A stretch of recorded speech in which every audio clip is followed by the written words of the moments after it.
Got a G35 for y'all. You already know I've been spraying it down because I got it out the woods. It's been a little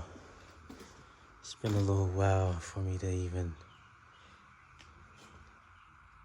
touch it. I need a new engine. So I'm gonna let y'all tell me what should I do. I'm thinking about just getting a new engine. This shit done. It do start up and it will drive, but it will cut off. The battery is dead as fuck, so should I start it up for y'all? Should I start it up?